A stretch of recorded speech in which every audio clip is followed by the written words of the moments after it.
एक बार फिर से सभी को नमस्कार। लेकर के उपस्थित हूँ आपके सामने कादम्बरी प्रश्नोत्तरी।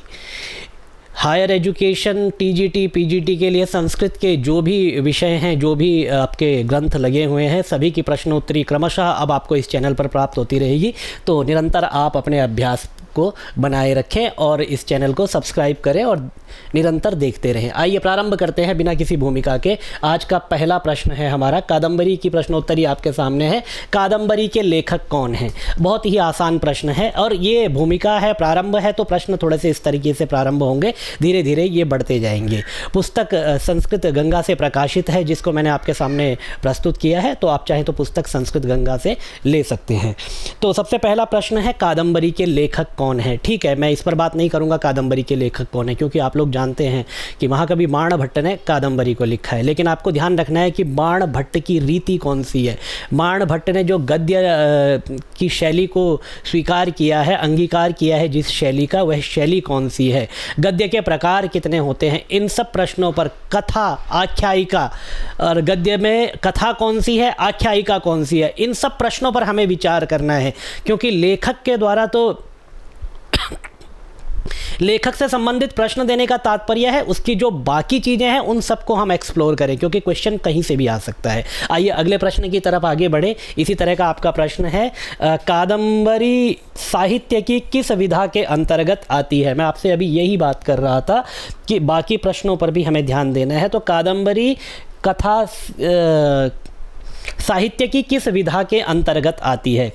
ठीक है, तो कादम्बरी साहित्य की किस विधा के अंतर्गत आती है या कादम्बरी किस विधा की रचना है? कई तरह से यह प्रश्न बन सकता है, आप देख सकते हैं। तो देखिए, दो तरह से होते हैं, एक कथा और एक आख्यायिका।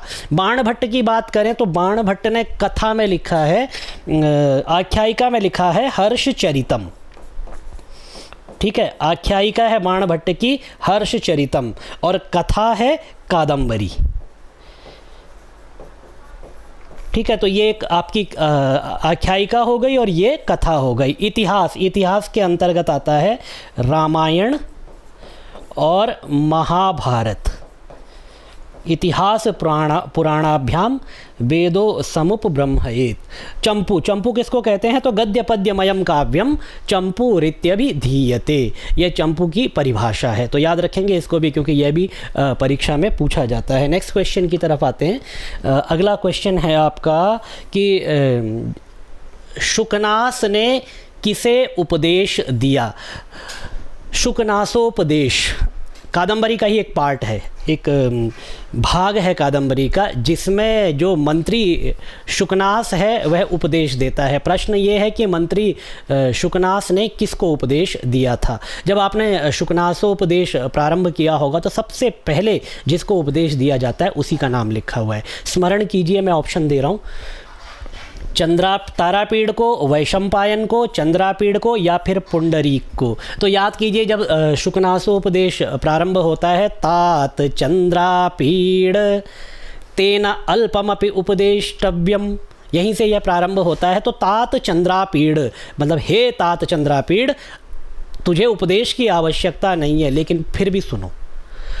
अपरिणामोपसमो दारुणो लक्ष्मी मदः, और लक्ष्मी ने कहाँ से क्या क्या ग्रहण किया, क्या क्या स्वीकार किया, ये संपूर्ण वर्णन आपको इसमें प्राप्त होता है। क्योंकि शुकनासोपदेश से बहुत तरह के क्वेश्चन बनते हैं, तो आपको एक बार उसका वाचन करना चाहिए, उसको भी पढ़ना चाहिए, और वाचन तो प्रायः अवश्य करना चाहिए। तो चंद्रापीड़ को उपदेश दिया था। कादम्बरी की कथा है, कल्पना प्रसूत है, रामायण पर आश्रित है, महाभारत पर आधारित है या फिर पूर्णतः काल्पनिक है? तो देखिए, रामायण और महाभारत पर तो है नहीं। ठीक है, अब दो ऑप्शन है आपके पास, कल्पना प्रसूत या फिर पूर्णतः काल्पनिक। अब पूर्णतः काल्पनिक मतलब जिसका कहीं पर कोई और छोर नहीं है, कवि ने कल्पना को इस तरह से पूर्णतः कथा को अपनी ही कल्पनाओं से बुना, और जैसे कि आप समझिए मेघदूतम कल्पना प्रसूत नहीं है, क्षमा कीजिए, पूर्णतः काल्पनिक नहीं है मेघदूतम, क्योंकि मेघदूतम की कथा प्राप्त होती है कहीं, ठीक है, और उसके बाद उसमें कवि अपना काव्य कौशल दिखाता है, तो उसको थोड़ा एडिटिंग करता है, उसको उसके चमत्कारिक वर्णन को बढ़ाता है, तो वो कल्पना प्रसूत हो जाती है। तो कादंबरी की कथा भी पूर्णतः काल्पनिक नहीं है, क्योंकि राजा सुमनस के आख्यान से इसकी साम्यता प्राप्त होती है, और राजा सुमनस की कथा से इसकी साम्यता प्राप्त होने के बाद भी महाकवि बाणभट्ट के द्वारा इसमें अपना काव्यत्व प्रदर्शित किया गया है। इसमें अपनी तरफ से जो है काव्य के धर्मों को जोड़ा गया है, इसमें बहुत सारी चीज़ों को उन्होंने अपने तरीके से भी फिर वर्णन किया है, इसीलिए यह काल्पनिक ना होकर के कल्पना प्रसूत है। तो कादंबरी की कथा आपकी हो जाएगी कल्पना प्रसूत। ये इसलिए बताया कि पूर्णतः काल्पनिक और कल्पना प्रसूत दोनों में कन्फ्यूज़ नहीं होना है। कादंबरी में कितने जन्मों की कथा है? तो कादंबरी में 3 जन्मों की कथा है, ठीक है। किसका क्या क्या जन्म है वो आप देख लेंगे एक बार, क्योंकि यह आता है कई बार। चांडाल कन्या का पिछला जन्म क्या था, शूद्रक का पिछला जन्म क्या था, महाश्वेता अगले जन्म में क्या बनती है, वैशंपायन जो तोता है उसका पिछला जन्म क्या था, और इंद्रायुध, कपिंजल, इन सब का आपको एक बार पढ़ लेना चाहिए। बहुत ये जो मैंने आपको पुस्तक प्रारंभ में बताई उसमें चार्ट बना हुआ है, उस चार्ट के माध्यम से भी आप इसको कर सकते हैं। ये चंद्रापीड़ किस ग्रंथ का नायक है? अभी बात चल रही है और प्रश्नोत्तरी ही हमारी कादंबरी की है, तो कादंबरी का नायक है। शिवराज विजयम का नायक कौन है? शिवराज विजयम का के नायक है शिवाजी, ठीक है। और मेघदूतम में यक्ष, अभिज्ञान शाकुंतल में दुष्यंत, ठीक है। ये इस तरह से नायक आप देख लीजिए। कादंबरी में किसके 3 जन्मों का वर्णन है? चंद्रापीड़, पुंडरीक, कपिंजल या फिर लक्ष्मी। तो चंद्रापीड़ के 3 जन्मों का वर्णन है, ठीक है। आइए आगे बढ़े अगले प्रश्न की तरफ। ये दिखाई दे रहा है आपको, ठीक है। बाणभट्ट ने किस रीति में अपने काव्य की रचना की है? ये वही प्रश्न है जो मैं आपको अभी बता रहा था, पहले प्रश्न पर जिन सब की मैंने आपसे चर्चा की थी। तो शब्दार्थयो समो गुंफः पांचाली रीति ऋष्यते, ऐसा कहा जाता है। ये उत्तर है कि नहीं अभी देखते हैं, लेकिन ये मैंने आपको बताया कि ये बाणभट्ट के संदर्भ में ये भी कहा जाता है। बाणभट्ट ने किस रीति में अपने काव्य की रचना की? बाणभट्ट ने कादंबरी में किस रीति का प्रयोग किया है? बाणभट्टस्य गद्ये रीतिरस्ति। तो अनेक प्रकार से यह प्रश्न बन सकता है। तो शब्दार्थयो समो गुंफः पांचाली रीति ऋष्यते, ये बाणभट्ट के विषय में कहा जाता है, और स्पष्ट रूप से इस पंक्ति के द्वारा स्पष्ट हो रहा है कि बाणभट्ट जो है पांचाली रीति का प्रयोग करते थे। बाणभट्ट ने अपने कादंबरी में पांचाली रीति का प्रयोग किया है। वैदर्भी रीति है महाकवि कालिदास की, ठीक है। महाकवि कालिदास, वैदर्भी रीति और प्रसाद गुण, ये महाकवि कालिदास से संबंधित है। आइए आगे बढ़ते हैं। शुकनासोपदेश किस ग्रंथ का अंश है? अभी शुरू में इस पर बात हो गई है। शुकनासोपदेश और कादंबरी कथामुख, महाश्वेता वृत्तांत, चांडाल कन्या वर्णन, विंध्याटवी वर्णन, जाबाली आश्रम वर्णन, हारीत वर्णन, ये सारे के सारे वर्णन जो है कादंबरी का पार्ट है, कादंबरी के भाग हैं, ठीक है। कादंबरी में पार्श्व नायिका कौन है? पार्श्व नायिका कौन है? पत्रलेखा नहीं, पत्रलेखा कौन है? पत्रलेखा है तांबूल करंक वाहिनी, ठीक है। कभी आ जाए तांबूल करंक वाहिनी का नाम क्या है? तो पत्रलेखा, ठीक है। विलासवती भी नहीं है, कादंबरी तो नायिका है, विलासवती है नहीं, तो महाश्वेता, ठीक है। यहाँ पर जो पार्श्व नायिका जिसे कहते हैं सेकंड लीड या फिर साइड एक्ट्रेस, वो है इसमें महाश्वेता, ठीक है। आइए आगे बढ़ते हैं। महाश्वेता का वृत्तांत भी बहुत सुंदर वर्णन आया है, तो उससे भी पंक्तियाँ पूछी जाती है। चांडाल कन्या के संदर्भ में एक पंक्ति बहुत प्रसिद्ध है, विधातुरस्थाने रूप निष्पादन प्रयत्न, ठीक है। एक ये बहुत प्रसिद्ध पंक्ति है चांडाल कन्या के विषय में। और एक और आती है कि सर्वथाधिक विधातारम असदृश संयोगकारिणम। ये 2 पंक्तियां चांडाल कन्या के प्रसंग में आती है और परीक्षाओं में अक्सर इनसे प्रश्न बनते हैं, तो दोनों पंक्तियों को आप ध्यान में रखें और एक बार देख करके इसको पढ़ भी लें। आइए आगे बढ़ें। कादंबरी और हर्षचरित में बाण ने किस देवता की स्तुति की है? शिव, विष्णु, इनमें से दोनों और इनमें से कोई नहीं। रजो जुषे जन्मनि सत्ववृत्तये, यहाँ से प्रारंभ होता है कादंबरी। तो रजो जुषे जन्मनि सत्ववृत्तये।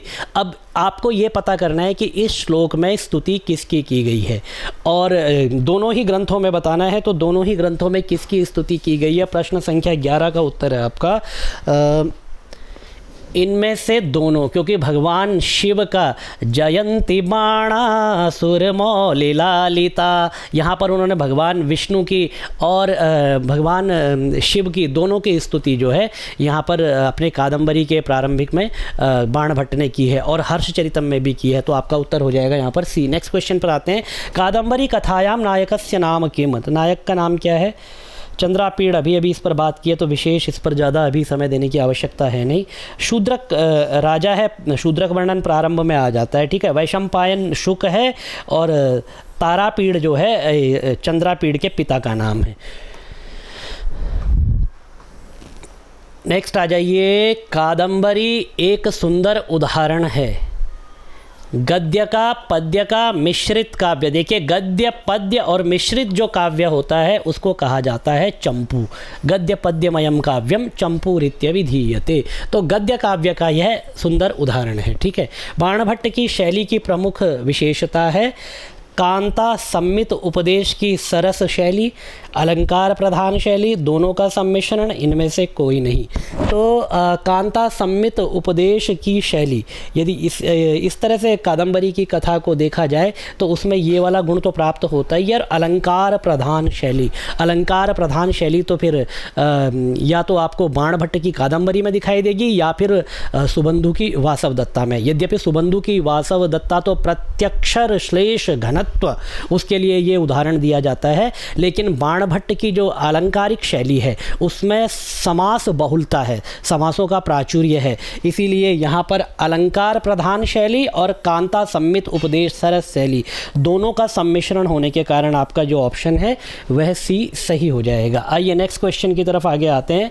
तारापीडस्य मंत्री का, तारापीड़ का मंत्री कौन है? तो ठीक है, शुकनास मंत्री हैं, चंद्रापीड़ राजकुमार हैं और तारापीड़ राजा हैं, ठीक है।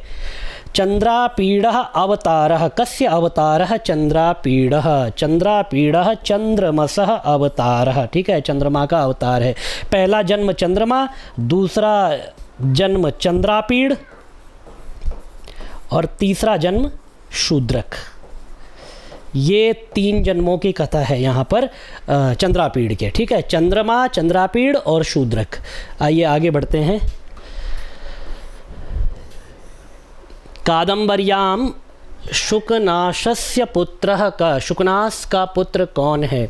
पुंडरीक, वैशंपायन, हारीत। चंद्रापीड़ तो है नहीं, क्योंकि पहले ही हमने बात कर ली है कि ये जो है चंद्रापीड़ जो है ये तारापीड़ का पुत्र है, राजा का बेटा, राजकुमार है, ठीक है। हारीत है नहीं, क्योंकि हारीत जाबाली का पुत्र है। अब पुंडरीक है या वैशंपायन है? वैशंपायन शुक है और पुंडरीक जो है एक, यही बताना है आपको मेन क्या है, ठीक है। तो वैशंपायन और पुंडरीक में से आपको फैसला करना पड़े तो वैशंपायन जो है वो शुकनास का पुत्र है, क्योंकि पुंडरीक एक तीसरा कैरेक्टर है यहाँ पर, ठीक है। कादंबरी में नायिका कौन है? तो कादंबरी में नायिका कौन है, ये शब्द यहाँ से उठाइए और सीधा यहाँ जोड़ दीजिए। और अगर पार्श्व नायिका, साइड एक्ट्रेस आपसे पूछा जाए, द्वितीय जो नायिका है वह आपकी महाश्वेता होगी। तांबूल करंग वाहिनी जो है पहले बताया था आपको, पत्र लेखा है, शबर कन्या कहीं पर वर्णन है नहीं, ठीक है। कादंबर्याः मूलम स्रोतम किम? अब कादंबरी का मूल स्रोत क्या है? तो कादंबरी का मूल स्रोत है गुणाढ़ की बृहत कथा, अमर कथा, अवंती सुंदरी कथा या फिर शूद्रक कथा। अवंती सुंदरी है नहीं, अमर कथा है नहीं, शूद्रक कथा या फिर गुणाढ़ की बृहत कथा। तो शूद्रक कथा भी हो सकती है, मान सकते हो आप, क्योंकि शूद्रक का वर्णन उसमें आता है। तो आप परीक्षा में कहीं देखें यहाँ पर शूद्रक कथा लिखा है, उधर शूद्रक के वर्णन से प्रारंभ होती है, तो ये ना लगा दे कि कहीं शूद्रक कथा ही उसका सही उत्तर है। तो ठीक है, गैस करने को गैस कर सकते हो, लेकिन आप पढ़े रहोगे तो सही उत्तर दे पाओगे। गुणाढ़ की बृहत कथा जो है इसका उपजीव्य है। कादम्बर्याः उत्तरार्धम कह विरचितवान। तो ये आपको बता दूं कि बाणभट्ट के पुत्र ने इसका उत्तरार्ध लिखा था। तो अब आपको ये बताना है कि बाणभट्ट के पुत्र का क्या नाम था। देखिए भट्ट यहाँ भी लगा हुआ है, भट्ट यहाँ भी लगा है, भट्ट ये मल्लिनाथ तो है नहीं, मल्लिनाथ सूरी ये है नहीं, ठीक है। तो राघव भट्ट, भूषण भट्ट, शंकर भट्ट, ठीक है। मैं ये तीनों में से कोई एक सही उत्तर है, उसका एक अपर नाम आपको बता देता हूँ, पुलिन भट्ट, ठीक है। पुलिन भट्ट को ही बाणभट्ट का पुत्र है और इसी का दूसरा नाम इन तीनों में से कोई एक है।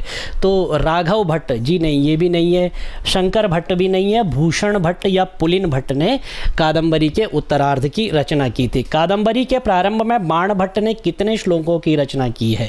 तो इसमें सज्जन प्रशंसा, दुर्जन निंदा, मंगलाचरण, कथा की प्रशंसा, बहुत कुछ बाणभट्ट ने किया है। तो टोटल बाणभट्ट ने 20 श्लोकों की रचना की है। इस चैनल पर आप देखेंगे 20 श्लोक आपको प्राप्त हो जाएंगे एक बार वाचन के रूप में। कादंबरी के प्रथम मंगलाचरण में किसकी स्तुति की गई है? त्रयीमयाय त्रिगुणात्मने नमः, ये उसके रजोजुषे जन्मनि सत्ववृत्तये, अब आगे अभी समझ में ध्यान नहीं आ रहा है। तो प्रलय तमस्पृशे ऐसे कुछ है, अजाय सर्ग स्थितिनाश हेतवे त्रयीमयाय त्रिगुणात्मने नमः, ये इस तरह से श्लोक है। तो त्रयीमयाय त्रिगुणात्मने नमः, तो त्रिगुणमय ब्रह्म की यहाँ पर स्तुति की गई है। कादंबरी का प्रधान रस क्या है? तो कादंबरी एक लव स्टोरी है, ठीक है। और जब प्रेम कथा होती है तो प्रेम कथा का प्रधान रस क्या होगा? वीर रस होगा नहीं, करुण रस यहाँ पर है नहीं। यद्यपि यहाँ पर महाश्वेता के विरह में महाश्वेता का प्रेमी जो है वो प्राण त्याग देता है। 3 जन्मों की कथा है तो 3 बार मृत्यु भी होती होगी। तो करुण रस ये सोच करके नहीं लगा देना कि यहाँ पर जो है मृत्यु और जन्म है तो करुण रस होगा, बिल्कुल भी नहीं। शांत रस है नहीं, शांत रस आपका कहाँ मिलेगा? आपको महाभारत में, ठीक है। करुण रस आपको मिलेगा रामायण में या उत्तर रामचरितम में। वीर रस आपको मिलेगा शिशुपाल वध में या फिर किरात अर्जुनीयम में। श्रृंगार रस आपको कादंबरी में प्राप्त होगा, कादंबरी के साथ साथ अभिज्ञान शाकुंतलम में प्राप्त होगा। विप्रलंब श्रृंगार आपको मेघदूतम में प्राप्त होगा और साथ ही श्रृंगार रस आपको प्राप्त होगा मृच्छकटिकम में, ठीक है। इसके अलावा आपके सिलेबस में जो ग्रंथ होंगे उनके भी एक बार आप रस देख लेंगे। तो आज की प्रश्नोत्तरी को ये 23 प्रश्न थे, आज यहीं पर रोकते हैं। कल एक नई प्रश्नोत्तरी लेकर के आपके सामने फिर से उपस्थित होंगे। तब तक आप अभ्यास करते रहें, अपनी परीक्षा की तैयारी करते रहें। धन्यवाद।